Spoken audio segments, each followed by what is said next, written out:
Salve no ar, o TVT News, primeira edição de segunda-feira, dia 19 de janeiro. Ministro Fernando Haddad dá um ultimato ao governo de Ibanez Rocha, no Distrito Federal. Ele exige um aporte de 4 bilhões de reais do Banco de Brasília para cobrir o rombo do caso Master. Socialista Antônio José Seguro lidera o primeiro turno em Portugal. Agora enfrenta o candidato de extrema-direita pela presidência do país. Aumenta a tensão entre Estados Unidos e União Europeia com a ameaça de tarifaço entre os dois lados. O motivo é a disputa pela Groenlândia. O presidente Trump diz que não tem mais compromisso com a paz porque acabou com guerras e não recebeu o Nobel. Ele também convidou o russo Vladimir Putin para o Conselho de Paz de Gaza. O presidente Lula analisa porque também foi convidado. Vamos juntos até o meio-dia, com muita notícia, muita análise para você se informar e informar aqui no TVT News, primeira edição. Direto da Mônica.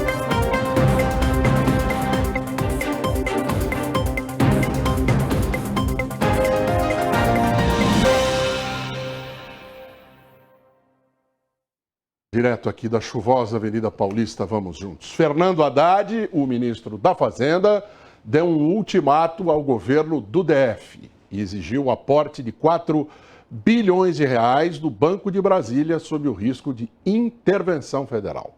De acordo com o ministro, o BRB, que é administrado pelo Ibanez Rocha, governador bolsonarista, tem apresentado insuficiência patrimonial depois de operações envolvendo o Banco Master, que é alvo de investigações por carteiras de crédito inexistentes. Você vai ver ainda nesta edição mais informações sobre mais um escândalo financeiro envolvendo a extrema-direita. Eleições em Portugal surpreenderam, colocaram o candidato socialista Antônio José Seguro à frente, superando o líder da extrema-direita, do Chega, partido anti-imigração, que liderou nas pesquisas. Só que como nenhum candidato chegou a 50% dos votos válidos, pela primeira vez em 40 anos, Portugal vai ter um segundo turno em uma eleição presidencial.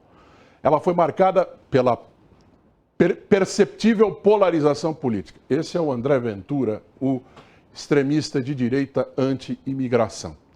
Ele foi, afinal do processo, o segundo colocado. A eleição terminou nesse domingo. 11 milhões de eleitores, o que é interessante, porque Portugal tem quase isso de habitantes, né? Tem também, claro, aqueles que não moram em Portugal, mas podem votar fora do país, por isso, esse número expressivo. A disputa está marcada para 8 de fevereiro em segundo turno. Promete acirrar ainda mais o debate político do país. Comigo aqui a Laura Capriglione, como todos os dias às 10h30 da manhã. Oi, Laura, bom dia. Oi, Edu. Oi, pessoal da audiência. Um prazer estar aqui novamente. Para além do interessante de ser uma eleição de Portugal, a gente vê também com curiosidade pela proximidade que temos de Portugal, aqui tem um dado bem interessante, porque o Partido Socialista Português, a exemplo do que aconteceu aqui com o PT há alguns anos, foi dado como morto e dilacerado. E a extrema-direita vinha subindo, só que agora a eleição de presidente de Portugal não é a eleição de primeiro-ministro, não é um cargo mais representativo. Aliás, dizem lá em Portugal que a melhor profissão do mundo é ser presidente de Portugal. Você não tem quase muita responsabilidade, não manda muita coisa, mas tem um belo do emprego e mora em Belém, né? No Palácio de Belém. Então, dizem que é muito interessante. Mas é significativo por causa da questão envolvendo brasileiros em Portugal, muito fortemente, africanos envolvidos nessa questão muito fortemente, e a extrema-direita, que agora vai. E, pelo jeito, não é assim tão fácil. Portugal é um país que viveu até recentemente um processo revolucionário muito profundo, né? Quer dizer, que foi a Revolução dos Cravos. Então, é muito difícil você sufocar uma experiência histórica que ainda hoje mantém seus defensores, seus herdeiros políticos e tal. Eu acho, e toda a previsão era de que seria uma vitória tranquila da extrema-direita. Não foi, vai para o segundo turno, o que mostra que não é que está fácil, não é que está ganho, e tem esse dado histórico. Pela primeira vez em 50 anos, os caras terão o segundo turno. As eleições em Portugal sempre se definem no primeiro turno. Então, o fato de você ir dessa maneira, com 2 turnos, mostra um país dividido.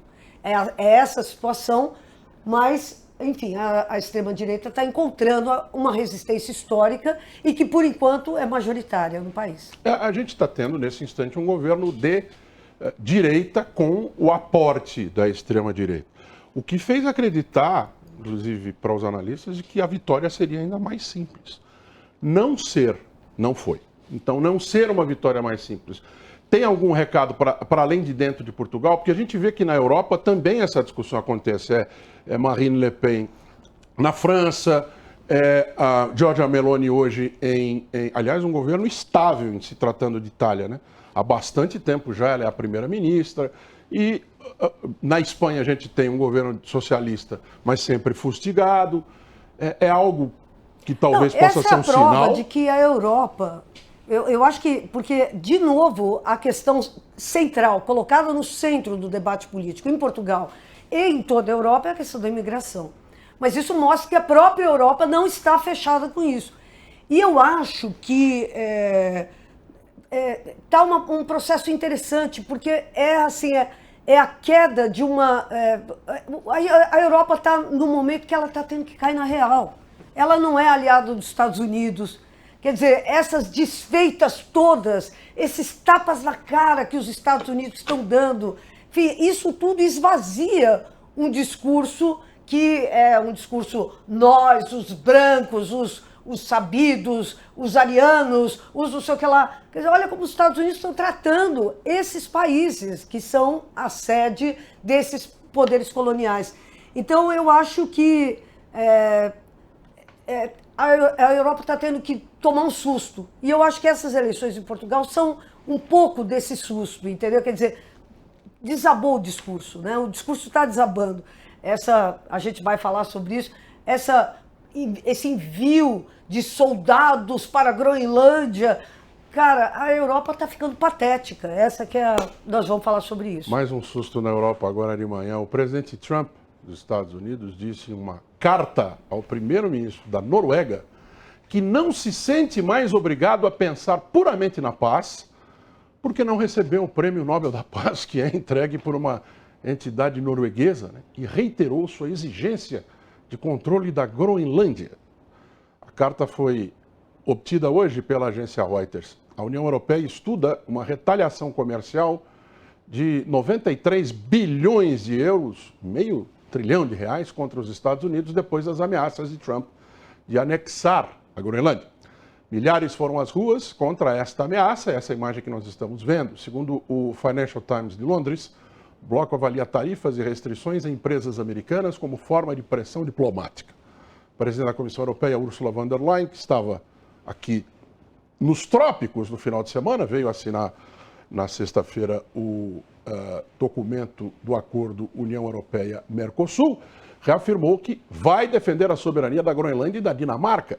Os líderes europeus tentam evitar uma ruptura na OTAN, mas admitem usar instrumentos de coerção se as ameaças de Washington melhor avançarem.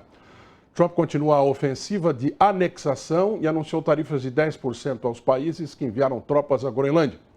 8 nações, membros da OTAN, participaram de treinamentos militares na ilha depois dos Estados Unidos ameaçarem anexar o território. Também nesta semana acontece a reunião dos ricos, a reunião de Davos. Para lá está indo, inclusive, o riquíssimo presidente da Argentina. Estava ouvindo agora de manhã, o Javier Milei está indo para lá também, né, trazer as soluções para os problemas do mundo. Peguem dinheiro com o FMI e depois digam que não estão pegando dinheiro com o FMI para pagar dívidas. Funciona, que é uma beleza. Pelo menos na Argentina, segundo os principais jornais argentinos, é isso que está acontecendo e está uma maravilha. Mas essa reunião, fatalmente, Laura, tarifas vão aparecer como assunto também na reunião dos ricos. Os ricos não querem guerras, não necessariamente pela paz, mas pela disrupção na cadeia de mercados, né? E no mercado das cadeias também.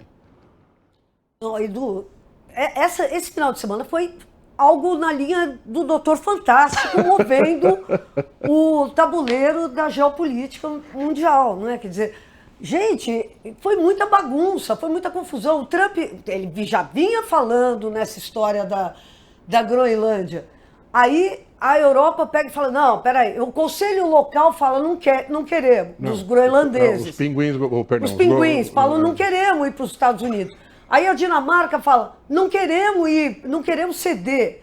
Aí o Trump pega e fala assim, aí a Europa chega e fala assim, ó, gente, calma aí, é da Dinamarca. Aí o Trump pega e fala o seguinte, quem se aliar à negativa da Dinamarca de vender a Groenlândia será sancionado com tarifas de até 25%. Quer dizer, é uma loucura que não tem tamanho. Quer dizer, não é mais você vende e eu compro. Nós fazemos um acordo, você vende e eu compro, fazemos um negócio. Não, você agora, se você não conseguir fazer negócio, você vai punir o eventual vendedor e todos os que apoiarem o vendedor. Quer dizer, é uma loucura. E aí a Europa dá aquela resposta bizonha, vamos mandar tropas para a Groenlândia. A Inglaterra mandou 1 soldado. A França mandou 18 soldados. Gente, cara, juro por Deus, a Europa é uma coisa, né? Agora, ela está experimentando, e isso é muito delicioso, porque a manifestação anti-Trump da Dinamarca é o congênere, é a manifestação anti-imperialista da Venezuela também, contra um poder imperial que não conhece mais limites, que vai assim, do jeito que for. Esse governo já está sendo chamado de governo delinquente. É um delinquente internacional, porque ele faz o que ele quer, ele não respeita a acordo internacional, não respeita a ONU, não respeita nada. E é isso que ele está fazendo. É interessante quando você fala desse negócio que agora a regra... Bom, que a regra era sempre uma forma jeitosa dos ricos fazerem o que queriam, isso a gente sempre soube. Só que agora se perdeu esse verniz completamente. Na Venezuela foi a questão do petróleo. Não, porque é democracia, nós queremos exportar. Não, o que eu quero é petróleo mesmo. Tal. E agora aqui, nessa questão com a Dinamarca, ou com a Groenlândia, ou com a Europa, tarifas comerciais são meios de equilibrar os negócios entre os países. Não são. Tarifa comercial serve para ameaçar o outro. Chantagear, ou ele faz o que eu quero ou eu meto tarifa. A gente vai receber hoje o Anderson Barreto Moreira, que é pesquisador convidado do Instituto Tricontinental, para falar um pouquinho conosco sobre isso. Oi, Anderson, seja bem-vindo de volta. Prazer tê-lo aqui. Prazer novamente estar aqui, né? Um bom dia para quem nos ouve, quem nos assiste. Concordo com a Laura, né? Estamos no filme do Doutor Strangelove, né? Impressionante. E o interessante é que estamos chegando na época de carnaval, né? Época de vestir a fantasia, e o Trump está arrancando todas, está tirando todas as fantasias, falando, chega, agora serei o malvado favorito do mundo mesmo. Hã? Sim. Eu queria só retornar à questão da Groenlândia, porque eu acho que ele tem questões importantes, né? Eu acho que a Laura colocou bem como que a Europa vem mostrando a sua... A gente sempre acreditava, né, no poder europeu, e o que a gente está vendo é uma Europa quase que insignificante, né, diante do que os Estados Unidos vem fazendo. Aliás, isso não é nenhuma novidade, né? A própria criação da OTAN e a criação da União Europeia sempre foi um subproduto, né, basicamente da ocupação americana após 1945, que aconteceu no que hoje a gente conhece por União Europeia. Mas a Groenlândia, em específico, isso é muito interessante, né? Porque a Groenlândia, até então, as pessoas não sabiam sequer onde ficava e existia. E agora virou o centro de uma crise mundial, né? Então, esses são os tempos em que o imperialismo vai mostrando para nós, né, que os caminhos são longos aí até a gente conseguir uma transição para um sistema mais igualitário, né? Um sistema mundial mais multipolar. Mas a Groenlândia está dentro do conceito que os Estados Unidos estabeleceu do seu hemisfério, né? Os Estados Unidos estabeleceu agora, na sua nova doutrina de segurança, que o hemisfério inteiro é seu. Então não é a América do Sul, não é a América Central, é o hemisfério. Então a Groenlândia se insere nesse quadro. O segundo ponto que eu queria chamar a atenção para a Groenlândia, que está associado, inclusive, a um tema muito interessante, que é a crise ambiental. Por que é o interesse da Groenlândia nesse momento?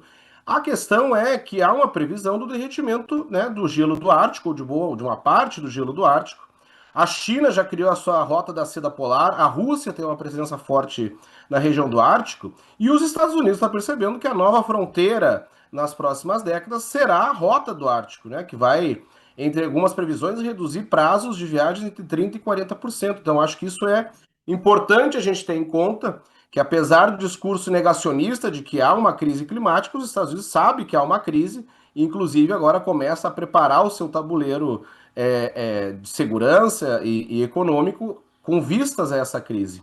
Então, isso é o primeiro ponto. E o segundo que eu gostaria de chamar a atenção é a relação que isso tem com os minerais raros, por óbvio, né? A Groenlândia é uma região pouco explorada, né? Com certeza há uma grande quantidade de minérios, mas também o quanto que isso demonstra uma visão colonial. Ou seja, você não o povo inuit, que habita a Groenlândia, o Trump ofereceu 100 mil para cada habitante, né? Primeiro é estilo máfia, né? Eu pago 100 mil, vocês aceitam ser incorporados e vida que segue.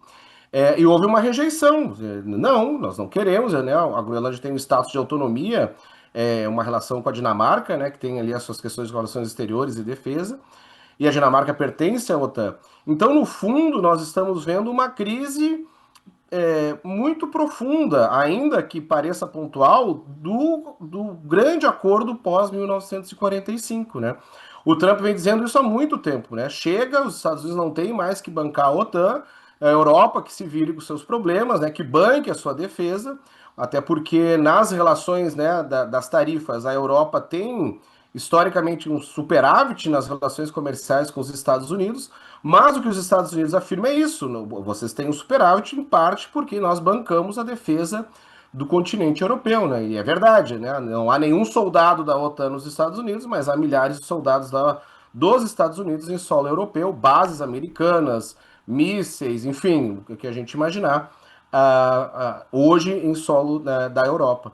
Então essa é uma relação também que a gente tem que observar dessa mudança que está tendo nessa arquitetura pós-45, que vem se esfarelando, né? Se esfacelando. Eu acho que isso é muito interessante de observar. O que pode acontecer, eu acho que a Laura trouxe, né, muito, muito rapidamente, e é importante, não vai haver um confronto militar internamente na OTAN, né? Não com 18 soldados da França, né? Então, isso não tá em jogo, né? Provavelmente que vai haver essa pressão, né, de tarifas de um lado, taxação de outros, para que se estabeleça aí um acordo, mas ao que tudo indica, é possível que sim, que Trump leve a Groenlândia como aí o seu novo protetorado, né? Então é impressionante o que a gente vem vendo, né? Na verdade, é uma visão de protetorado, de colonialismo, né? De roubo, né? De roubo de terras, de anexação. Então voltamos aí a um Estado sem nenhuma regra internacional, valendo a força, né? Eu tô aqui pensando, soldado inglês, trompete numa mão e uma bazuca na outra. Um soldado, olha... Não, mas é uma vergonha. Laura, Wanderson, por favor. Não, eu acho... a Europa ouviu alegremente o Trump falando America First, sem entender o que significava isso, né? Que é um dos lemas de campanha do Trump, era esse America First, que era exatamente isso. Olha, nós não vamos mais pagar para a segurança da Europa, nós não vamos mais pagar para a segurança do Japão, nós não vamos mais pagar. Aliás, nós queremos ter com vocês uma relação colonial. E é isso, vocês, enquanto nos servirem, ótimo. Quando não nos servirem, nós não vamos segurar os BOs de vocês. Então, nesse sentido, é incrível, porque o Trump é uma virada na ordem mundial mesmo, pós-45, né? Quer dizer, aquela ideia de um mundo dividido em blocos e aquela coisa, e os Estados Unidos com o plano Marshall, ajudando a reconstruir a Europa, claro que lucrando muito, mas investindo maciçamente, isso acabou. Agora é o seguinte, America First, e vocês que vão cuidar do quintal de vocês, dos problemas de vocês. Então, eu acho que nesse sentido a gente ainda não está medindo as consequências espirituais disso, entendeu? Quer dizer, é a clivagem do Ocidente. Eu acho muito importante a gente falar sobre isso, entendeu? Que enquanto os países não alinhados, aqueles países não alinhados que desde a década de 70, 80 estão falando numa união dos países colonizados, estão se unindo, e os BRICS representam a mais elevada obra de engenharia dessa união do que eram antes os países não alinhados e tal, não sei o quê, com a Rússia, com a China, enfim, com o Brasil, essa coisa toda, com a Índia, com a África, com não sei o quê. Enquanto esses países estão se juntando, o bloco ocidental se quebrou. E eu acho que nós estamos no começo desse sentimento. A Europa está se sentindo traída, essa que é a verdade. A Europa se sente traída, o proletariado, os trabalhadores desses países se sentem traídos também, porque vamos lembrar, o Trump foi eleito prometendo emprego, o Trump foi eleito prometendo paz, o Trump foi eleito prometendo que a América ia ser grande, mas prometendo uma agenda de interesse da classe trabalhadora. O que ele está fazendo é trair isso tudo. Então eu acho que o tempo está emocionante, entendeu? Quer dizer, porque de fato ele rompeu com a União Europeia.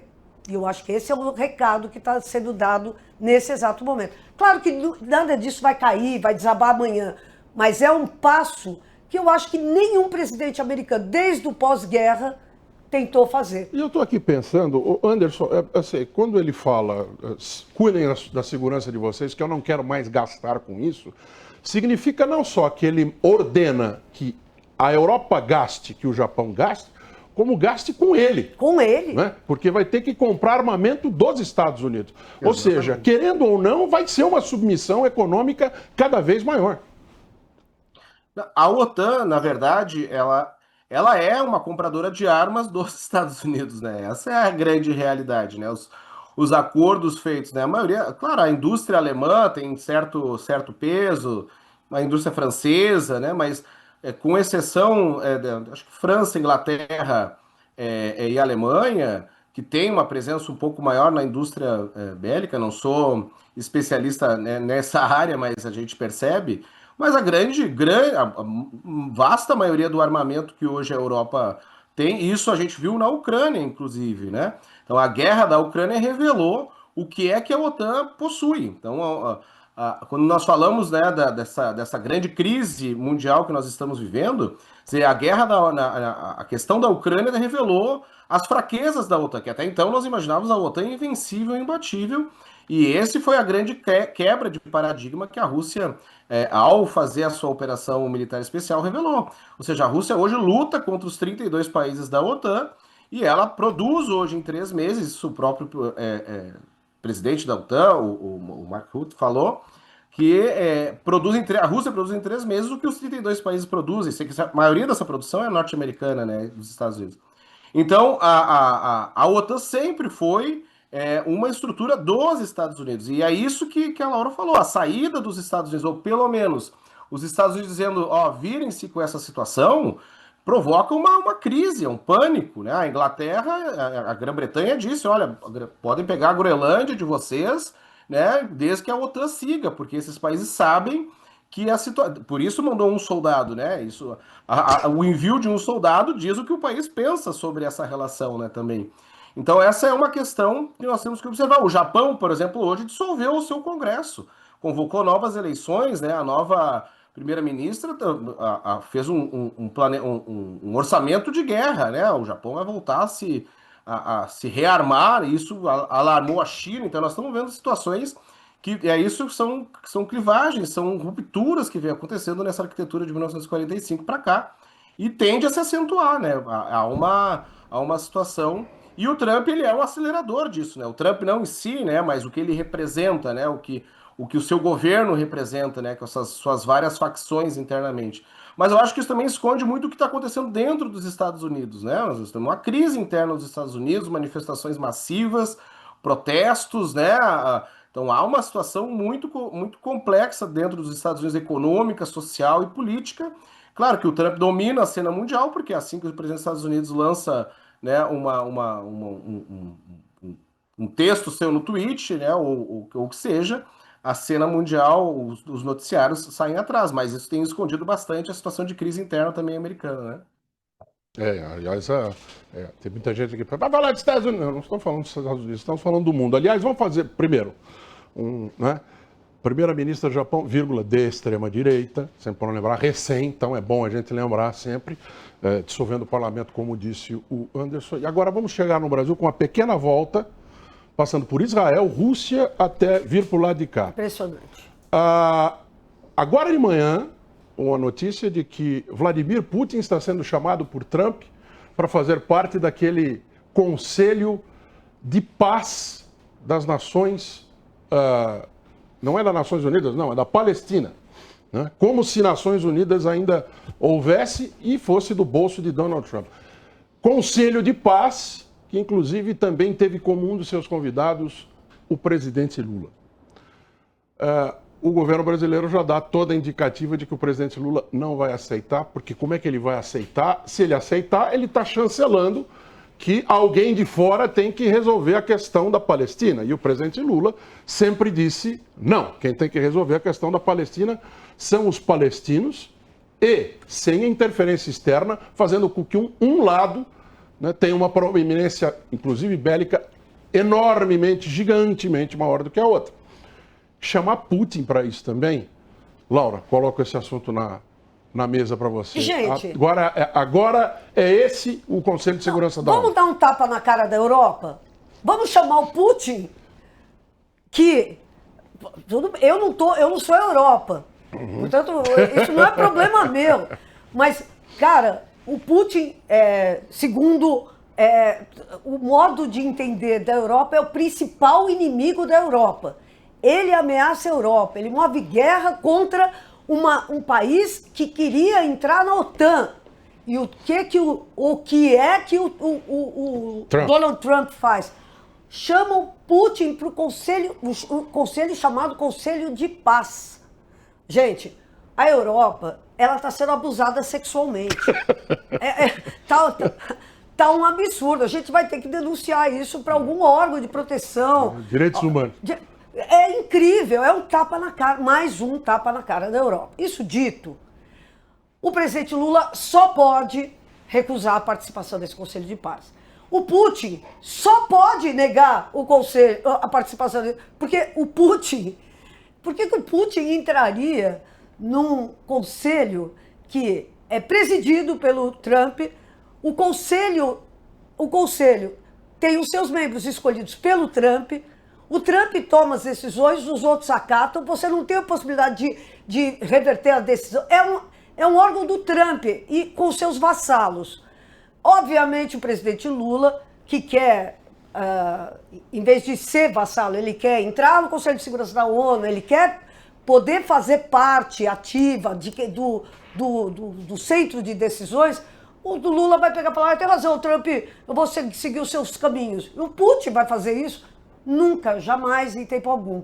Então, sinceramente, é uma proposta descalibrada, porque, obviamente, o que vai acontecer é que ele vai ter o Milei, o grande conselho para ser a versão trumpista da ONU, é um órgão internacional que vai ter ele e o Milei, vai ter o Trump e o Milei, quer dizer... Isso aí é uma palhaçada, até para os critérios do próprio Trump, né? Chamar o Trump está chamando, Anderson, o presidente Lula e o presidente Putin para ser assessores dele. Né? É incrível, mas isso é uma mente... Tanto quanto conturbada. Está conturbada, né? Eu agregaria também, eu acho que tem uma tentativa do governo Trump de provocar certas cisões no BRICS, né? Eu acho que isso também tem que ser levado em conta. A atuação do Trump, do governo Trump, ele é iminando essas iniciativas que buscam a multipolaridade, que buscam uma soberania maior dos países. Mas nesse caso, isso na verdade não é um conselho de paz, né? Essa estrutura foi apresentada lá atrás, né? No ano passado, isso é basicamente um consórcio colonial, porque você tem que aportar 1,5 bilhão. É o consórcio do governo dos Estados Unidos depois de uma um genocídio. Acho que isso a gente tem que trazer aqui também sempre, né? Não deixar esquecer. Houve um genocídio, há um genocídio em andamento contra o povo palestino, e o governo Trump tem montado o seu consórcio colonial, aportando 1 bilhão, você recebe a vaga, mas não tem nenhum poder de decisão, porque isso não tem nenhuma chancela de nenhum organismo, isso é do governo Donald Trump, ponto. Não partiu sequer da ONU, né? Da quase já extinta ONU. Então é uma coisa absurda o que a gente está vendo. Eu acho que o governo brasileiro, se disser não, está mais do que correto, né? O governo Vladimir Putin, a gente não sabe quais são os interesses, mas que tipo de negociação estabelecem, mas o Brasil deve dizer não, porque isso fere, inclusive, a própria postura do governo brasileiro, que defende a criação do Estado palestino, que defende, né, a soberania, a autonomia do povo palestino, que a gente também deve defender. Então, assim, é impressionante que a gente viva no século XXI, né, tendo que observar basicamente um consórcio colonial de como vai ser gerida, né, a questão de um povo, né, sem sequer consultar. Os palestinos não estão nem sequer foram Nem os chamados. judeus, nem o Então, Netanyahu. agora de manhã, Netanyahu foi chamado. Agora. Esqueci do Netanyahu. Chama o Netanyahu aí. Agora de manhã. Até a hora que eu saí de então, casa, eu acho que ele isso estava Agora de manhã. terrível. Então, eu queria trazer mais especificamente, detidamente para o Brasil, porque me parece um tanto quanto evidente que a resposta do Brasil para o convite, a resposta do Brasil / presidente Lula para o convite do presidente Lula, dar esse 1,5 bilhão e ir lá sentar para fazer figuração, será não. Agora, como é que vai ser escrito esse não? Não será com 3 letrinhas, né? Porque também a figura lá do outro lado é o Trump. Né? Então, como é que deve ser, na opinião de vocês, esse não? Né? Porque muita gente gostaria que fosse um não batendo na mesa, não, isso é um absurdo. Tá? Só que não dá para ser assim. Ao mesmo tempo, não vai ser sim. Talvez seja uma resposta que atrapalhe o outro lado. Como a gente sempre fala, é um esperto cercado de idiota, talvez seja uma resposta que eles acham que é sim, mas é não, Laura. Como é que deve ser, na sua opinião, essa resposta mais uma chantagem do Trump? Eu acho que não vai ter jeito a não ser seguir a linha que foi apontada pelo discurso do presidente Lula na ONU. Que essa foi uma fala marcante e que mostra uma atitude do governo face ao império. Vamos lembrar, aquele discurso do Lula reafirmou o direito à soberania e à autodeterminação do povo venezuelano, mas contra o genocídio, mencionou a palavra genocídio em Gaza, exigiu o respeito ao povo palestino. Então, e vamos lembrar, esse discurso, que foi um discurso épico, foi um discurso importantíssimo, todo mundo reconheceu aquele discurso como um discurso fundamental, foi feito exatamente antes do discurso do Trump, quando todo mundo sabia que os dois iam se colocar e a comparação seria imediata. E que foi quando eles se encontraram lá, então. Da química, o encontro da química. Quando pintou a química, a petroquímica, aquela química incrível entre eles, que o Lula chamou de petroquímica. Então, eu acho que está aí, a diretriz vai ser essa, reafirmação dos direitos do povo palestino, a autodeterminação do povo palestino e contra o genocídio do povo palestino cometido ali em Gaza. Então, eu não vejo outra possibilidade. Apesar de que nós estamos no meio da negociação das tarifas, ainda há muitas questões, mas não há outra possibilidade em função até das exteriorizações recentes, e são muito recentes, que o Brasil fez em relação a essa questão de Gaza e da Palestina. Anderson. Eu concordo com a Laura, né? É difícil prever a resposta do governo, né? Por óbvio, né, nós estamos vivenciando um momento de muita chantagem. O governo Trump, ele promove chantagem internacional, né? Então, cada passo tem que ser calculado, porque também, senão você cai em armadilhas. Mas essa é uma situação que o governo brasileiro tem um anteparo na sua própria política internacional. Não seria uma novidade, né? Não seria um não desconhecido. O que o Trump faz e está fazendo é um teste, na minha opinião, né? Testar essas brechas que tem ou que podem haver dentro dos BRICS, né? Porque em aceitando, né, uma suposição, em aceitando, você também cria uma situação muito complicada com o Irã, né, nesse momento, que vem sendo também chantageado, né, e ameaçado. Então, eu creio que o Brasil siga o caminho né, na resolução, dizendo não a esse convite, né, e também, muito possivelmente, propondo, né, algo, deveria, na nossa visão, né, mais adequada, propor um conselho em que os palestinos estejam. Né? Acho que seria uma proposta também muito adequada de discutir o que será o futuro. Claro, a gente sabe que na situação de força hoje do mundo, isso seria uma proposta interessante, benéfica, né, mas também muito delicada nesse momento de medição de forças, né? Mas acho que o governo brasileiro tem condições, tem um histórico para isso, né? Tem uma política muito bem assentada, que não é do governo Lula, mas de décadas, né, em relação ao povo palestino e à questão palestina. Deveria ter mais presença nisso, né? Então, creio que a resposta será não, mas concordo que se não, talvez venha calibrada com outras questões de mediação, de como dar prosseguimento ao debate, né, a questão palestina. Posso falar uma Claro, coisa, Edu? também pode elevar o tom de alguns críticos à esquerda do governo. Ah, mas como é que não foi?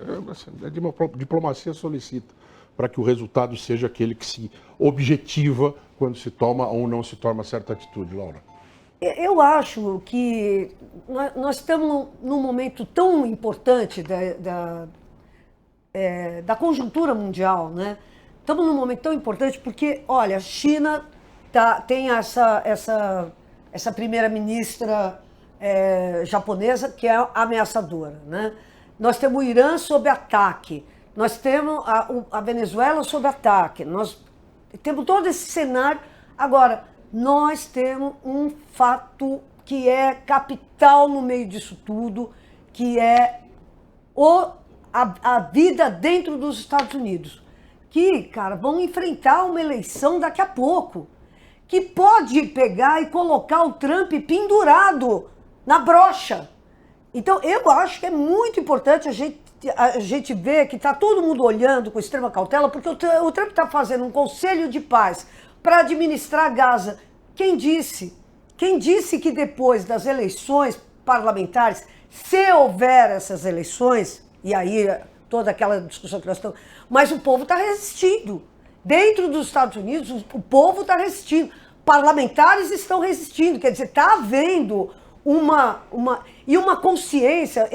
Eu recebo, é claro que o algoritmo é treinado pelo meu hábito de consumo, mas é impressionante a multiplicação das vozes anti-Trump dentro dos Estados Unidos. Então, eu acho que nós temos aí um fator que pode abalar muito essa ambição toda do Trump, pode parar amanhã, diante de um resultado eleitoral, se houver essas eleições, absolutamente desfavorável a ele. Então, tudo isso, a gente fala, mas é um ano que nós temos pela frente.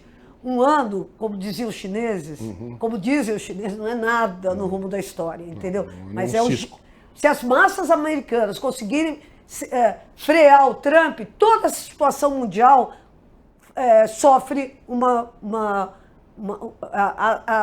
começará a haver uma distensão, certamente. Então, eu acho que isso. Tem um fator muito importante, a luta dentro dos Estados Unidos.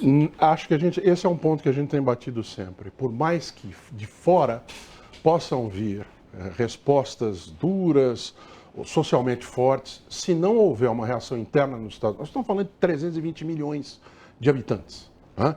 Então, por maiores que sejam as manifestações, inclusive internas, a gente tem que ter sempre isso em perspectiva quando fala de voto. Mas quando o cidadão lá não se interessa muito pelo voto, ou até já fala em talvez não ter clima para eleições, isso fica complicado. Inclusive, o Pentágono, enquanto a Inglaterra coloca um militar na Groenlândia, o Pentágono preparou 1.500 soldados do exército para possível envio para um estado americano, que é o estado do Minnesota. O presidente Trump ameaçou usar forças armadas contra seus próprios cidadãos em protestos. A medida está ligada à repressão migratória conduzida pelo governo e à possível invocação da lei de insurreição, que é um dispositivo legal de 200 anos que permite emprego de força militar como polícia. Mal comparando o nosso estado de sítio aqui, para o efeito, não na letra exata da lei. governador democrata Tim Walz, aquele que foi candidato a vice na chapa da Kamala Harris, reagiu pedindo que Trump recue, alertando para o risco de agravar o conflito e romper limites históricos da democracia dos Estados Unidos.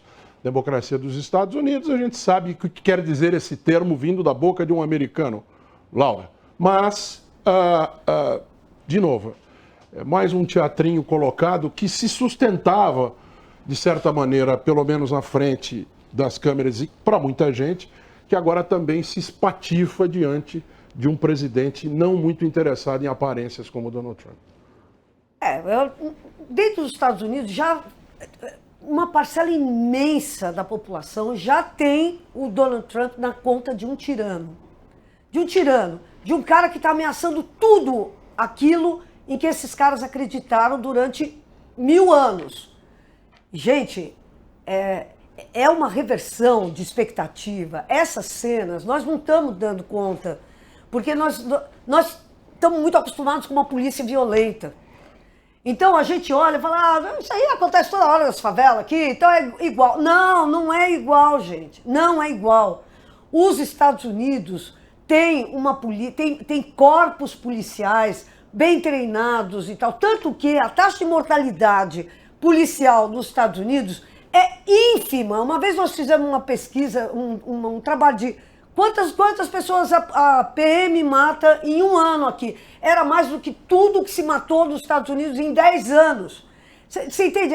Isso só a polícia de São Paulo. Então, o que está acontecendo lá, para eles, é um escândalo. Para eles é um negócio chocante. Essas cenas da pessoa ser arrancada dentro do carro, pais separados dos filhos e tal. Isso é um trauma para a autoimagem dos Estados Unidos. Então, eu acho que isso aí tende a acabar mal. Eu vou falar, eu não acho que isso aí vai acabar... Olha, foi uma brincadeirinha. Não, eu acho que o Trump está jogando pesado. Agora, ele não está conseguindo levar massas para as ruas. Esse cara da extrema-direita aí, que apareceu agora um pouco antes, como chama esse cara de extrema-direita, que foi lá desfilar numa manifestação contra o ICE, um cara bem parecido com o MBL. Foi desfilar numa manifestação contra o ICE, apareceu ele lá, um cara de extrema-direita. Cara, ele foi enxotado aos pontapés, entendeu? Ou seja, ele foi para tentar provocar os caras e criar um fato político. Qual o fato político que ele criou? A humilhação dele, porque ele não atraiu um cara em solidariedade a ele. De certa forma, também o que aconteceu com o tal do Charlie Kirk lá, que foi muito mais trágico. Mas o que ele pretendia indo nas universidades era criar fato político. Era aparecer o destemido, enquanto é o propagador de preconceitos, etc e tal. Tomou uma resposta que, evidentemente, ninguém quer que aconteça, e foi realmente trágica. Esse cara aí. Ah lá. Então, o cara vai para provocar. E ele estava querendo juntar uma galerona ali para enfrentar o... Pô, e aí ele ficou... No meio da manifestação contrária. Ficou pendurado na brocha, foi enxotado lá. Então, essa resistência que está começando a ocorrer dentro dos Estados Unidos, está começando a acontecer, não, já vem de há bastante tempo, mas se intensificando nesse momento, eu acho que é aquilo, né? Eu ouso dizer, uma parte importante do destino da humanidade está sendo traçado agora nessa luta interna dentro dos Estados Unidos. Anderson.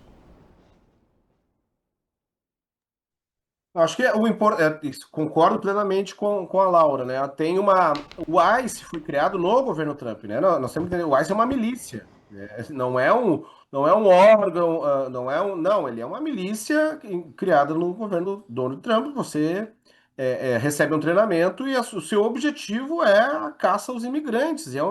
Só que não tem nenhum método. O método é você olhar na rua e você imagina que é um imigrante, você né, olha pelo rosto, pela cor da pele e você atua. Então é uma coisa horrorosa assim, que a gente tem visto. E as manifestações, desde o início do ano, têm sido massivas nos Estados Unidos, né? Massivas. Ano passado também, Sem Reis, houve uma, né, No Kings. Agora esse ano, depois do assassinato, né, em Minneapolis, né, em Minnesota, eu acho que o estado não parou. O próprio governador já disse que vai utilizar a Guarda Civil, caso precise, contra o ICE, né? O governo Trump ameaça com um ato de insurreição, que a espécie seria, entre aspas, né, um estado de sítio na região, envio de tropas.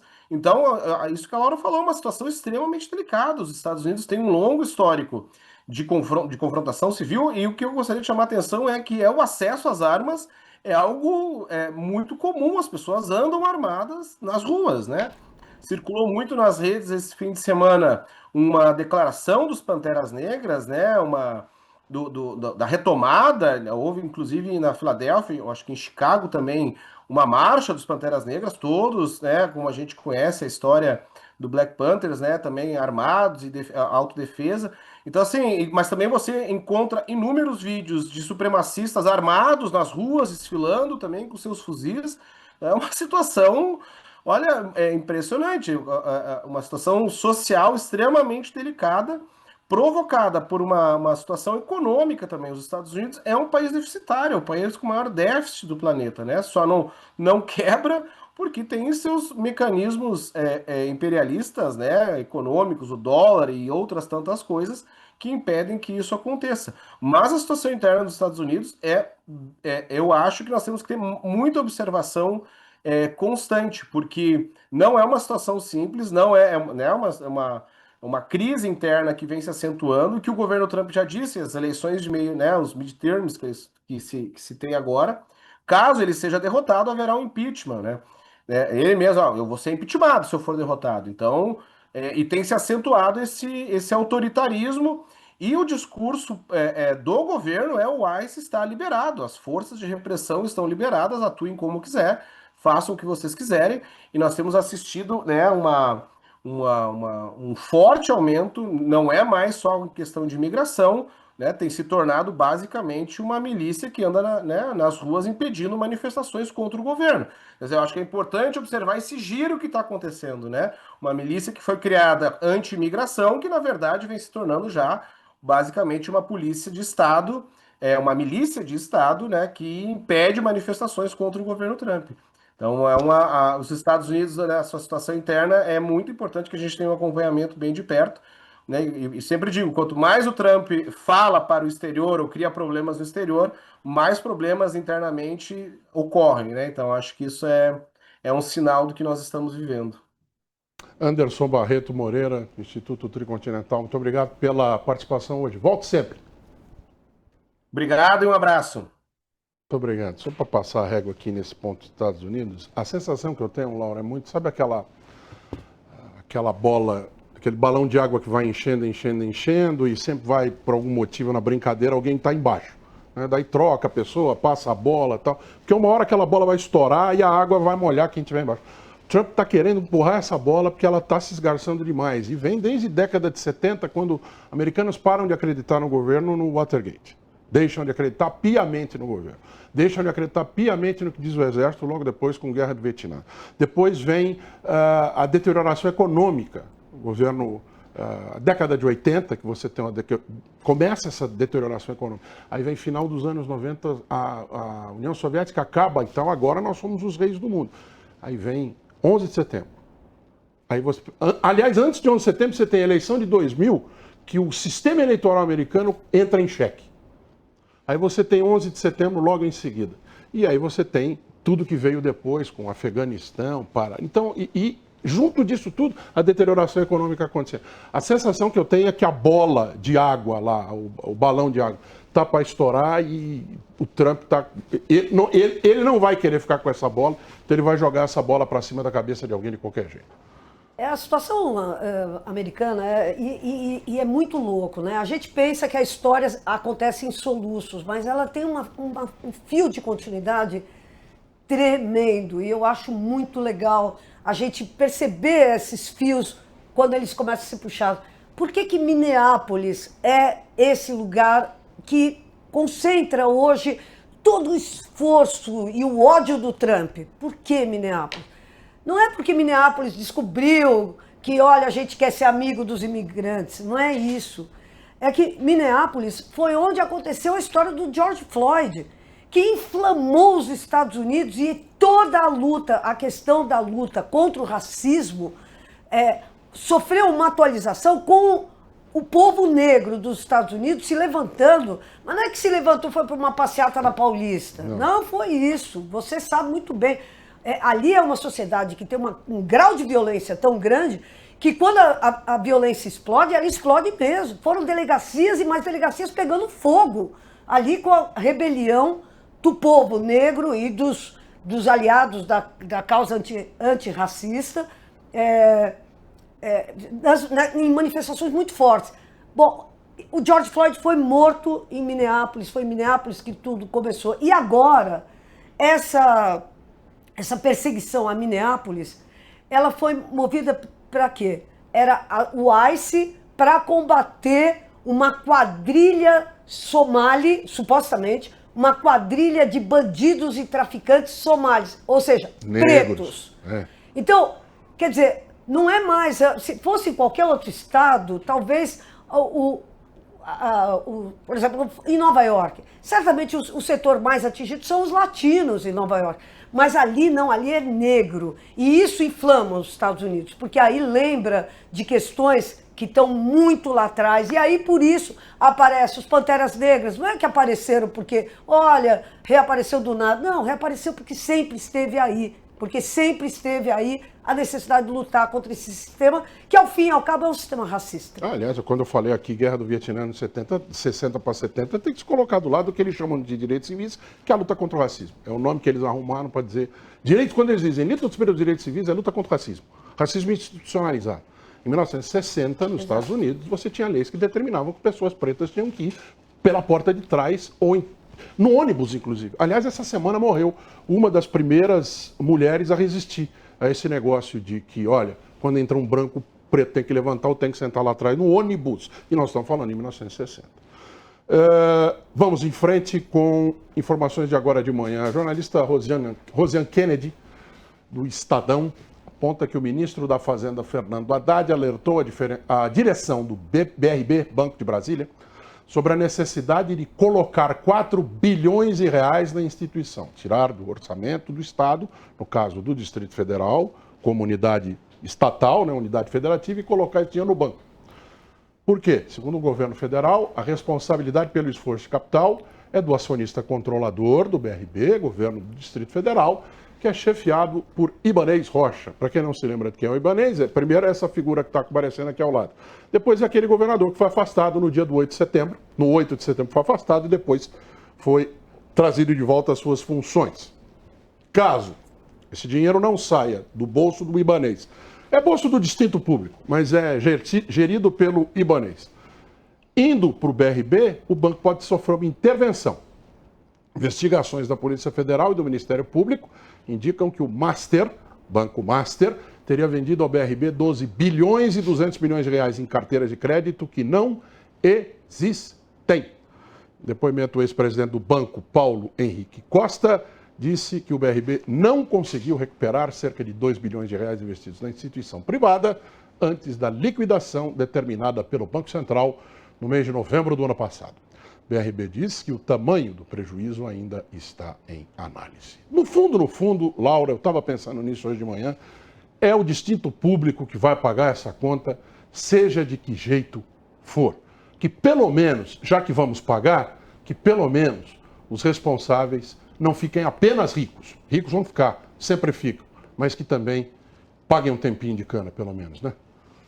É inacreditável, né, o que esse cara fez.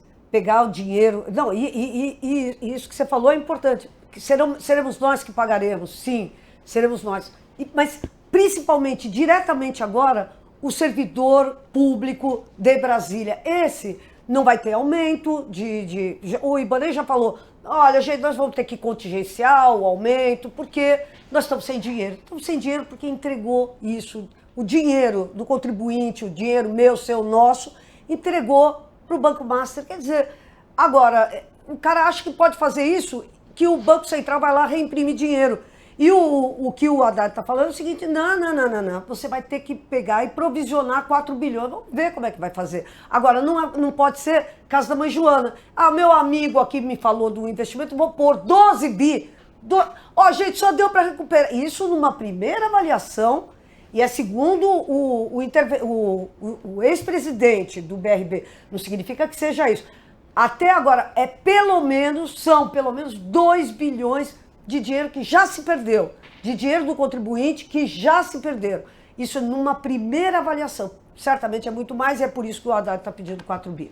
O distinto público, com o seu bolso. Sempre é o dele. Para participar da conversa conosco, a professora Maíra Goulart, que é professora de Ciência Política da UFRJ. Professora Maíra, muito bom tê-la aqui. Eu não estou ouvindo a professora Maíra. Será que é pelo botão? É o botão. É o nosso botão vermelho. Perdão, botão... gente. Não, foi o botão. Esse é o nosso sistema de botão vermelho, você entende? Que a gente sempre acaba pegando as pessoas. Bom dia, professora. Bom dia, gente. É um prazer estar aqui conversando com vocês. O distinto público sempre é chamado a pagar. E aqui tem aquela história, não, é o fundo garantidor que vai pagar lá 250 mil reais para cada... E o dinheiro é dos bancos. Tô certo, professora? Me lembrou muito uma analogia, o seu comentário me lembrou muito uma analogia com a crise do subprime.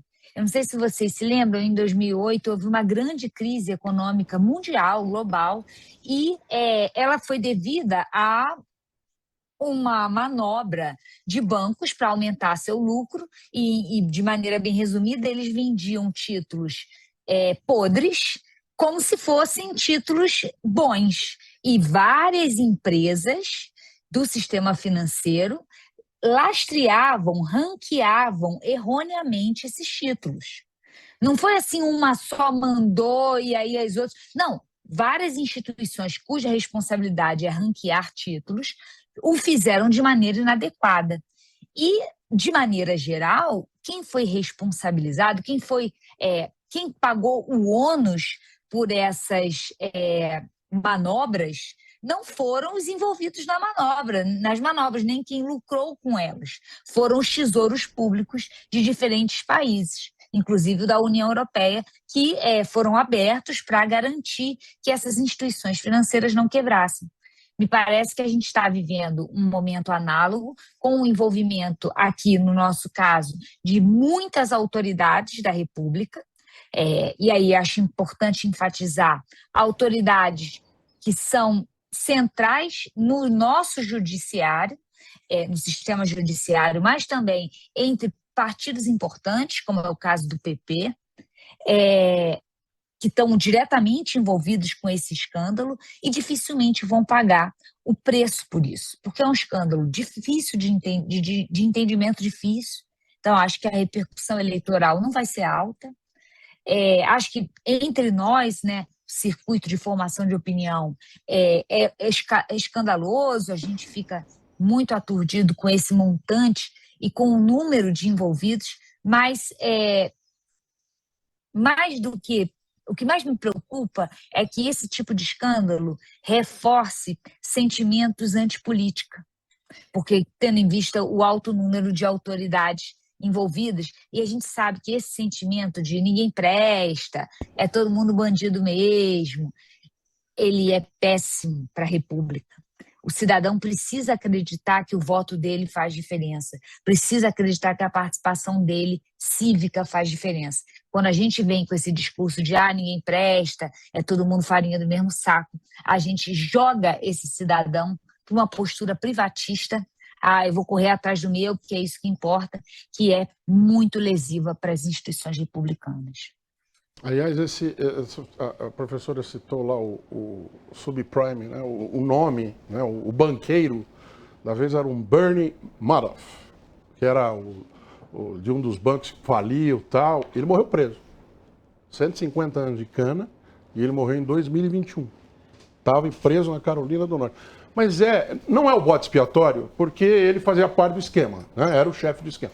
Mas Vamos bater nos bancos hoje lá para ver se mudou alguma coisa? Tenho minhas dúvidas com relação ao quanto mudou, Laura. Eu queria fazer uma pergunta para a Maíra. Maíra, dentre as coisas mais surpreendentes que a gente está vendo, e são várias as surpresas, né? Que esse ano está doido, né? Vamos combinar. É muita surpresa, é muita informação, é muita confusão.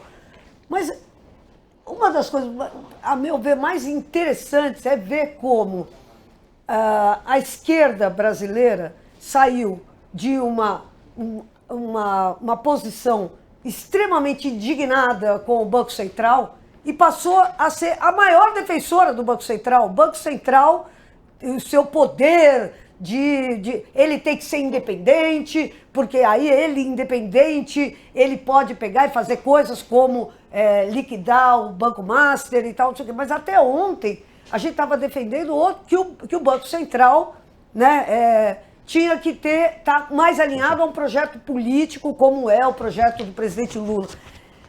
No caso, né, era o que a gente estava defendendo e era o que o Lula estava, meio que quando ele criticava o Banco Central, estava querendo, Banco Central, nós estamos investindo em emprego e você está aqui contra os empregos. Então eu queria que você explicasse um pouquinho esse milagre e queria que você também comentasse, por favor, por que até agora o noticiário não fala do ex-presidente do Banco Central, já que o Banco Central é tão bom e já que a falcatrua do Banco Master não começou ontem, por que ninguém menciona o ex-presidente do Banco Central? Ninguém, mas ninguém mesmo. Então, são coisas curiosas dessa história toda do Master, né? Essa pergunta é sensacional. Só vou esclarecer para quem está nos assistindo que a crítica que era feita ao Banco Central, ela continua muito pertinente, porque os juros continuam altíssimos, continuam sufocando a economia brasileira, que sem ele estaria crescendo muito mais. A economia, ela está crescendo, mas os juros são uma âncora, né? Uma âncora que puxa para baixo.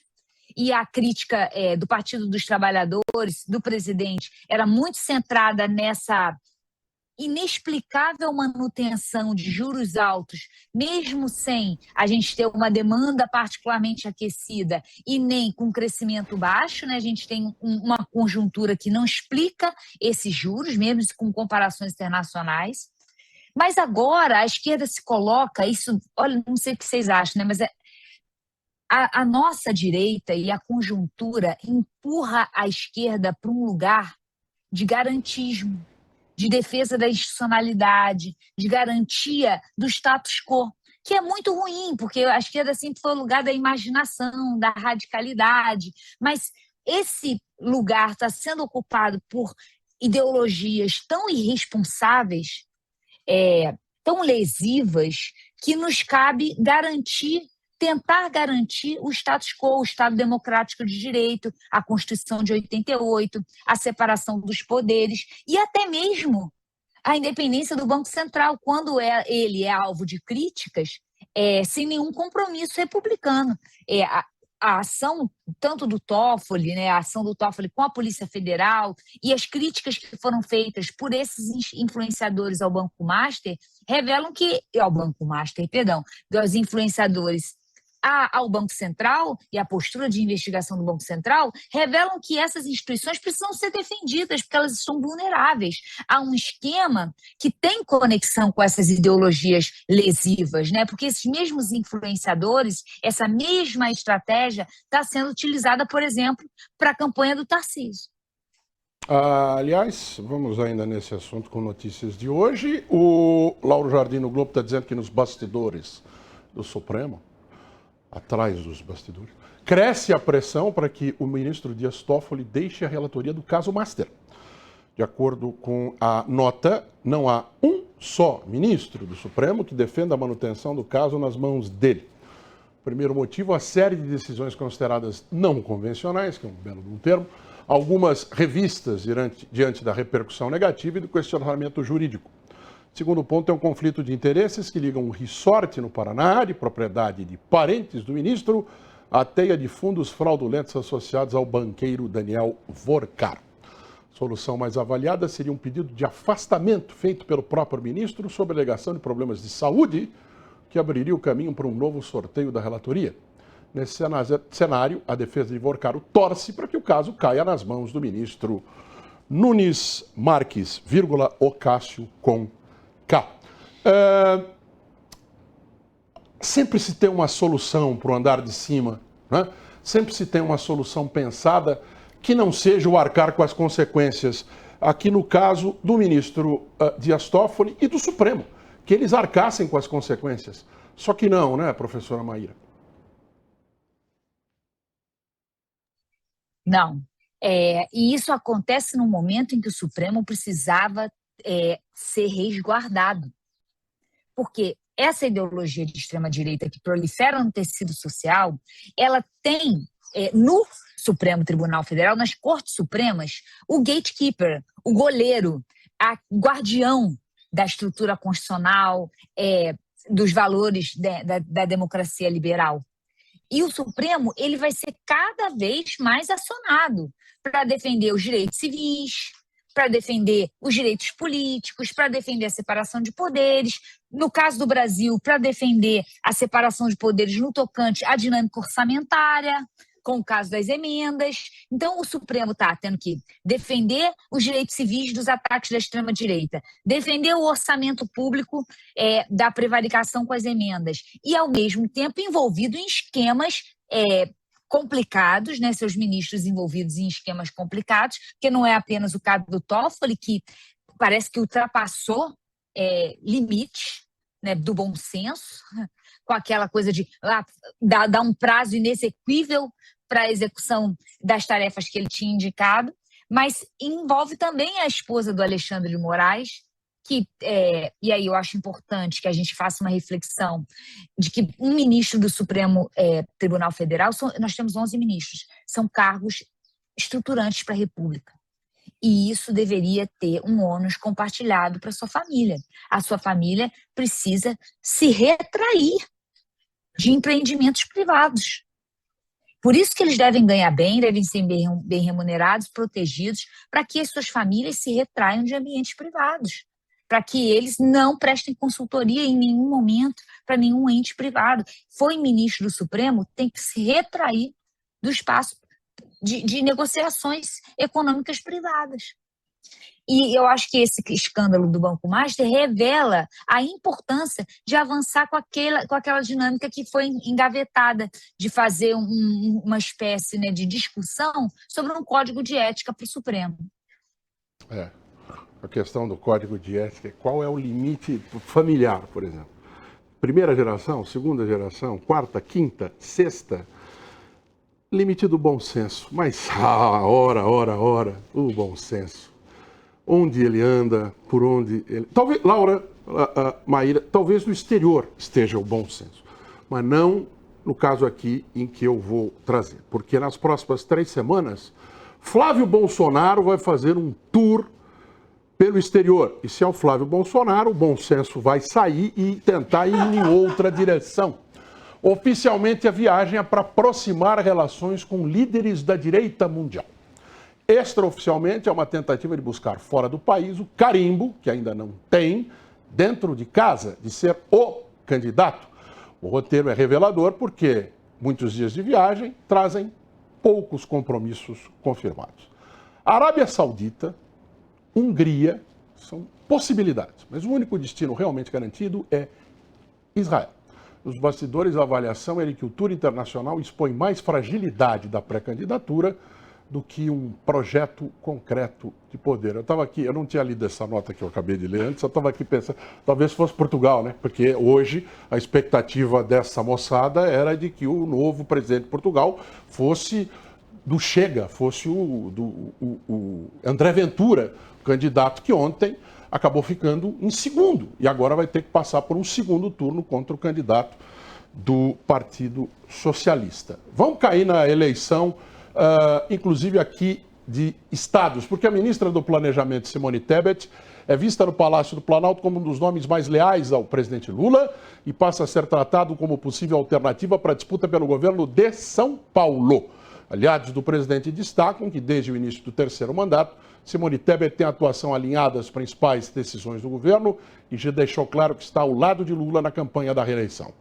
O nome da ministra ganha força como opção caso Fernando Haddad e o vice-presidente Geraldo Alckmin não queiram entrar na disputa em São Paulo. No entorno de Lula, a avaliação é de que Simone Tebet tem perfil de centro e capacidade de dialogar com eleitores de fora do campo petista, que poderia ampliar o alcance da candidatura governista em São Paulo. Definição sobre o papel eleitoral de Tebet e dos demais integrantes deve ocorrer depois de uma conversa com o presidente e da análise de pesquisas. E Queria deixa eu saber falar... o que Laura e o que a professora Maíra pensam sobre isso. Eu só queria comentar uma coisa. Eu gosto muito dessa ideia da Simone Tebet e eu gosto mesmo. Agora, eu já ouvi algumas pessoas falando assim, pô, mas pelo amor de Deus, a Simone Tebet não é do Estado. Mano. A Simone Tebet não tem nem domicílio aqui. Não. Gente, nós somos governados por quem? Por um carioca. Que também não tinha domicílio eleitoral aqui, nunca teve. E aí arrumou até um domicílio eleitoral numa cidade aqui que era cheio de falcatrua. Não, cheio de dúvidas. Dúvidas. Problema. Então, calma, São Paulo é bairrista, mas... Que isso, mano? Ô, louco! São Paulo é bairrista, mas já tem um precedente grande aqui. Tarcísio, o carioca, né? O homem do Rio de Janeiro que está nos governando. Então, de repente, Simone Tebet pode ser uma boa opção. Eu acho que sim. Esse é um ponto interessante, né, professora Maíra? A gente tem agora, desde Carlos Bolsonaro querendo ser vereador federal, querendo virar senador pelo estado de Santa Catarina, com um desprezo realmente inclusive cá entre nós, né, pela legislação, porque todo mundo sabe que ele não mora lá, né? Como também sabe que o governador de São Paulo não morava aqui, como também sabe que Simone Tebet não mora aqui, mas, né, virou uma burocracia. Será que é uma burocracia que uma hora a gente tem que tirar da frente ou não? Ainda isso faz sentido, uma vez que espera-se que um representante de um estado e de um município tenha, no mínimo, vivência com ele? Ótima pergunta, mas eu vou na ordem, né? Primeiro eu vou ressaltar Viajemos o fracasso do Flávio Bolsonaro na viagem que ele acabou de fazer. Ele fez uma viagem de fim de ano em que ele falou que ia encontrar o Trump, ia encontrar todo mundo, encontrou um total de 0 pessoas. Não fez uma foto, não serviu para nada. E acho interessante ressaltar também a escolha de Israel.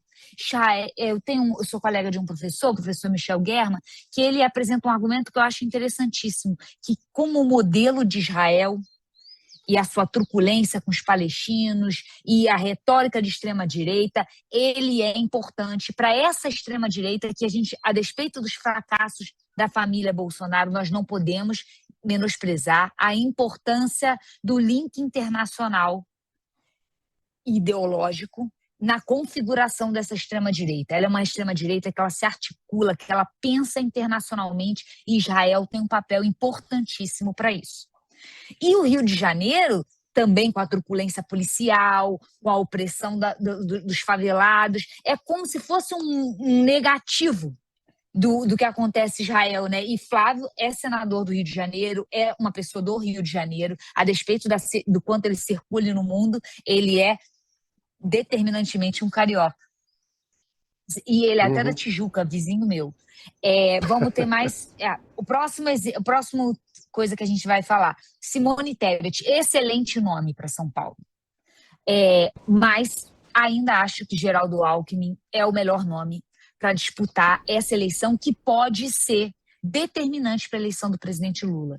Porque é na margem do Sudeste, é na margem nesses grandes colégios que essa eleição vai ser disputada. Sul está perdido. O Sul está perdido. O aumento, né, da rejeição do presidente ali é muito determinante para configurar esse cenário. Mas o Sudeste, com seus grandes colégios, ele vai ser determinante nessa disputa, que vai ser vencida por uma margem pequena. Além disso, eu acho que Geraldo Alckmin tem fôlego para chegar para vencer essa eleição e deixar Tarcísio sem nada, deixar a extrema-direita sem nada, sem a presidência, sem o maior Estado, o maior orçamento para gerir a seu favor, para ficar bancando influência, para ficar falando bem da extrema-direita no Brasil. Acho que Simone Tebet é um excelente nome para vice. E aí eu acho a postura do PSB muito apequenada. PSB de não abrir mão da vice-presidência. O PSB não entrega muito em termos de voto, e o PSB, acreditando na candidatura de Geraldo Alckmin para São Paulo, ele poderia ter um estado dessa magnitude para governar. Estou tentando ver aqui, Simone Tebet foi a candidata que em terceiro lugar ficou no primeiro turno em que Lula venceu o então candidato Jair Bolsonaro, e aqui no Sudeste, no Sul e no Sudeste, juntando os dois, teve um percentual de votos maior do que no restante do país. No Sudeste, maior, inclusive, do que no Sul, indicando que ela foi um nome aceito aqui nesta região do país, e como o número de eleitores de São Paulo, em que pese Minas Gerais também tenha bastante, mas nessa composição acaba sendo um nome que também, eu brinco sempre, candidato, Geraldinho, meu candidato, também preenche alguns dos mesmos requisitos. Conversa com um eleitorado que não é um eleitorado dito de esquerda, ou reconhecidamente de esquerda, conversa com um eleitorado de centro e já teve voto aqui em São Paulo. Conversa, né? Simone Tebet tem esse a mais. Conversa com as mulheres, que é um eleitorado importantíssimo para o Lula. Fundamental. A gente sabe que é incrível como a variável de gênero vai ser vital nessa campanha eleitoral. E a gente sabe que há uma diferença muito grande entre. Então, eu acho que ela também, por isso, é uma candidata interessantíssima. E tem também um aspecto geracional, eu acho. Também que eu acho legal ser uma mulher mais jovem, que faça um adornamento assim de uma. E consegue fazer a transição, fazer uma transição, né? Manter o campo progressista na presidência, tirando eventualmente o centro do Partido dos Trabalhadores, mas mantendo pelo menos uma dinâmica republicana, uma dinâmica refratária à extrema-direita. Eu acho que nessa perspectiva que você mencionou agora, da continuidade, da perspectiva geracional, da longa duração, né? Eu acho o nome da Simone maravilhoso para uma vice-presidência. Professora Maíra, eu sei que a senhora precisa ir. Muito obrigado por estar aqui e volte sempre. Eu que agradeço, estou à disposição, é sempre muito bom conversar com vocês. Mas antes eu só quero tirar um elefante da sala aqui, porque sempre sempre você está no escritório, está num ambiente já conhecido. Onde é feriado no Rio, dia 20. É verdade. Vocês não sabem, mas é feriado. Não, então eu peguei o feriadão e aproveitei para viajar para a roça. Tá certo. Eu estou em Itamonte. Que delícia. Muito bem. Pena que amanhã não é mais feriado, né? Então, isso acontece. Um dia esses troços acabam. Feriado no Rio de Janeiro tem... Não, amanhã é feriado, gente. Amanhã que é o feriado. É amanhã que é o dia 20, é verdade. Hoje é 19. Eu emendei. Ainda está em recesso escolar. Eu pude emendar. É verdade. Faça bom proveito. E muito obrigado por interromper, não é? Junto com a chuva, são duas coisas que estão interrompendo o feriado da professora Maíra, né? Isso é verdade. A gente já atolou já na chuva. A chuva está sendo um complicador. Ela é um elemento. Nessa época, janeiro e fevereiro, a chuva tem que ser considerada. Obrigado, Maíra. Um abraço. Tchau, gente. Tchau. Um abraço. No Rio de Janeiro, né? Não na cidade hoje, no estado, mas um fato do fim de semana no Rio de Janeiro que trouxe repercussões internacionais, repercussão na Argentina, foi o caso da advogada e influencer Agostina Paz. Essa imagem que você está vendo aqui é do jornal Página 12. Página 12. A Argentina, esta mulher, não o país, é investigada por autoridades do Rio por ter feito gestos e comentários, mais do que comentários, foram xingamentos de cunho racista contra uma funcionária de um bar em Ipanema. Ela teve o passaporte retido, está usando tornozeleira tobigueira eletrônica e está proibida de deixar o Brasil. Como ela tem lá os seus 180 milhões de seguidores, não milhões, 180 mil, algum número por aí de seguidores, e o pai dela também está em cana, porque é um cidadão de bem, está tendo agora aqui uma movimentação interessante entre Brasil e Argentina, porque foi gravada a imagem dela fazendo gestos. A gente já teve jogador e jogadora de futebol sendo preso no Brasil por causa de atos racistas. O jogador argentino, eu tenho certeza. A jogadora, se não foi argentina, foi de algum vizinho outro nosso aqui.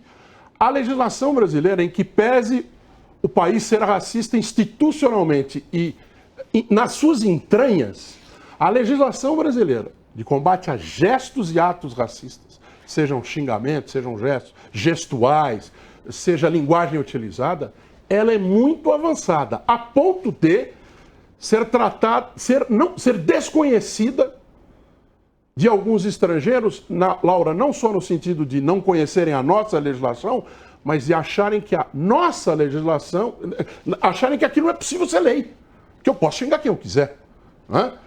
A Associação Brasileira de Imprensa, inclusive, repudiou mais ataques racistas. Agora, ameaças de morte e ataques racistas contra a deputada estadual Renata Souza, do PSOL do Rio. A entidade cobra a investigação imediata, punição dos responsáveis e denúncia de violência política de gênero e raça. O ano eleitoral está só começando. A gente vai continuar no Rio de Janeiro. Quem vai trazer informações é o Jader Teófilo sobre isso e a Laura vai comentar na sequência. Oi, Jader. Oi, Eduardo. Bom dia para você, bom dia, Laura, e a todos que nos assistem. Exatamente, ano eleitoral apenas começando, mas esse tipo de violência já perdura aí um bom tempo, né? A própria deputada Renata Souza já fez outras denúncias como essa, de ameaças de morte com xingamentos racistas. Ela fez uma denúncia em 2020, uma em 2024 e agora essa no início agora, né, de 2026. Bom, ela recebeu um e-mail anônimo com um texto enorme pedindo para que ela se retirasse do partido, saísse da vida política e com vários xingamentos com teor racista. Ela registrou fez um boletim de ocorrência, registrou essa ameaça na Delegacia de Crimes Raciais e de Delitos de Intolerância e conversou com a gente e explicou um pouco mais sobre o que aconteceu, como foi essa mensagem. Vamos ver. Dessa vez não teve nenhuma relação ou descrita com relação a Marielle. As outras vinham, né, nessa toada de que eu seria morta, assim como foi Marielle Franco. Mas dessa vez não teve nenhuma menção a Marielle, mas tem menção à luta pelo povo negro, né? Inclusive, ele escreve textualmente, né? Sua macaca nojenta que luta pelo direito desses escravos. Olha que situação abjeta e absurda, né? Então, lutar pela dignidade das pessoas, em especial das pessoas negras, virou uma questão de risco para a minha vida. É uma mensagem que impõe prazos, inclusive, para que eu saia do partido que eu faço parte, uma mensagem que ameaça, inclusive, escolas e nos coloca numa situação extremamente delicada, né? Afinal de contas, todas essas ameaças de morte, né, de tentativa, enfim, contra a minha vida, não é contra a minha vida em si, individualmente. Isso demonstra que a gente está com um problema sério na nossa democracia. Afinal de contas, eu sou uma representante do povo, né? Eleita a mais votada da história do Rio de Janeiro. Então, não tenho dúvidas de que uma ameaça contra mim é uma ameaça também contra a democracia e contra as pessoas que quiseram e fizeram que eu pudesse representá-las nesse lugar. Bom, essa ameaça foi enviada para um e-mail institucional da Assembleia Legislativa do Rio, e é importante lembrar que essa questão, né, de violência política de gênero e racial é crime, faz parte da Lei 14.192 de 2021 e prevê pena de 1 até 4 anos de reclusão e multa. E se o crime for praticado contra mulheres com mais de 60 anos ou com pessoa com deficiência, pode chegar até 5 anos e 4 meses. Mas como você disse, né, esse tipo de violência política, de gênero e racial, ele segue acontecendo e se intensifica em ano de eleição. A deputada Renata Souza falou com a gente sobre isso.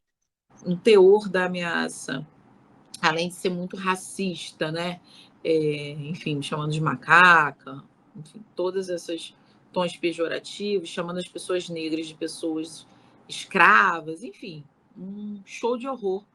A gente também vê com muita preocupação a questão eleitoral, né? Porque ele tenta colocar o tempo inteiro que eu tenho que sair do partido e assinou, assim, enfim, se é que a gente pode chamar de uma assinatura, #Bolsonaro 2026.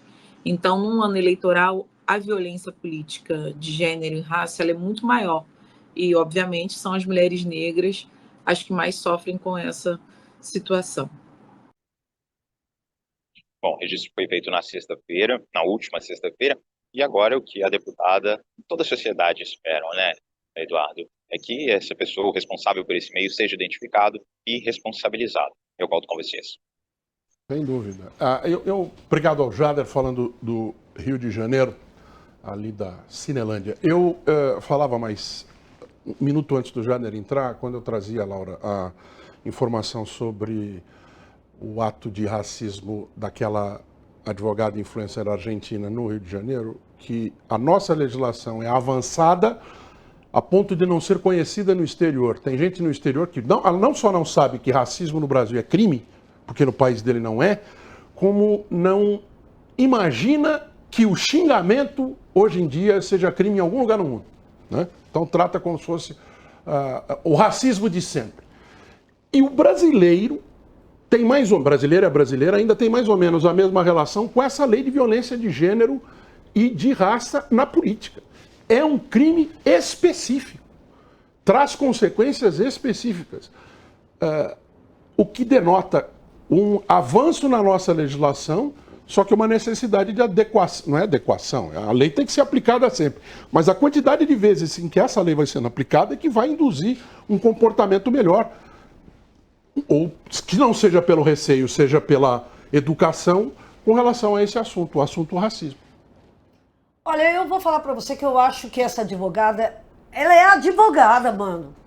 Ela é advogada, ela não é uma pessoa completamente desinformada e tal, não sei o quê. Pô, já teve um monte de jogadores de futebol argentinos que foram punidos aqui no Brasil. E isso certamente teve repercussão na imprensa argentina. Ela deve ser uma estúpida fascista que achou que podia.